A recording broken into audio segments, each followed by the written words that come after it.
அகத்தியன் என்கின்ற ஒருவர் எழுதுறார். அப்ப நான் ஸ்ட்ரகிளிங் பீரியட், ரொம்ப சிரமத்துல இருக்கிறேன், என்கிட்ட காசு இல்லை, கதைகளை எல்லாரும் கதை ஆட்கள் கிட்டையும் கொடுத்துட்டு, இயக்குநர்கள் கிட்ட கொடுத்துட்டு வாய்ப்புக்காக காத்திருக்கிற நேரம் எங்க அப்பா இறந்துட்டாருன்னு எனக்கு ஒரு செய்தி. போறதுக்கு காசு இல்லை, ஊருக்கு போறதுக்கு.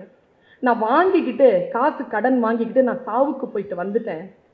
16வது நாள் அம்மா கிட்ட இருந்து காகிதம் வருது, நீ 16வது நாளுக்கு வரணும், நீ வந்தாதான் அங்க போனோன்னா 1500 ரூபாய் செலவாகும்.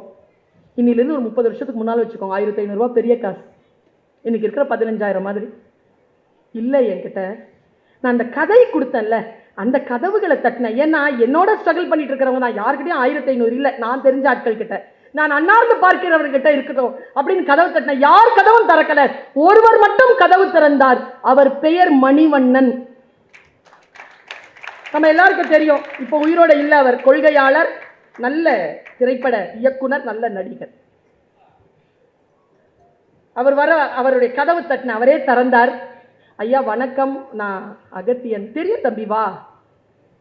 அப்பா இறந்துட்டாருங்க, ரொம்ப வருத்தங்க. தண்ணி கொடுத்தாராங்க, குடிப்பான். சார் அப்பா காரியத்துக்கு போகணும், என்கிட்ட 1500 ரூபாய். நல்ல கவனிங்க, என்கிட்ட 1500 ரூபாய் இல்லை.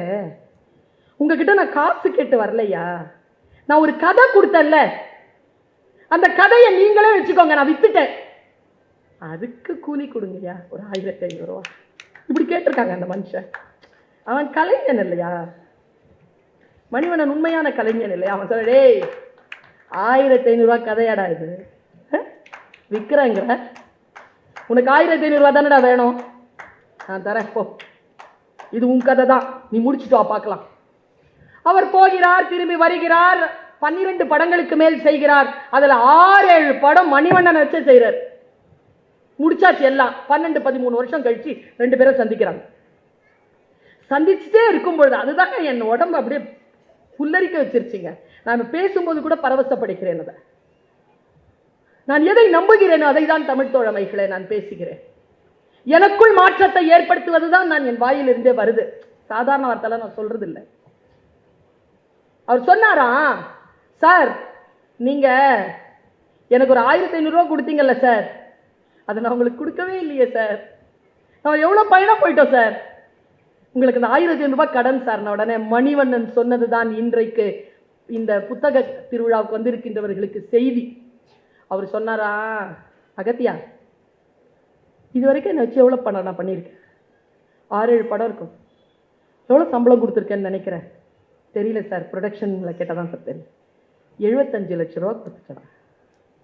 அதுக்கு சார் இந்த 1500 ரூபாய் கடன் தானே சார்? இல்லடா, இன்னிலிருந்து ஒரு 12-13 வருஷத்துக்கு முன்னார ஒரு இளைஞன் தெரு தெருவாக தன்னுடைய அப்பாவுடைய காரியத்திற்காக போவதற்காக 1500 ரூபாய் தேடி ஒவ்வொரு கதவையும் தட்டிட்டு இருந்தான். அந்த பையனை கையில 75 லட்சம் ரூபாய் வச்சுக்கிட்டு ஒரு பிரபஞ்சம் பார்த்து கொண்டே இருந்தது.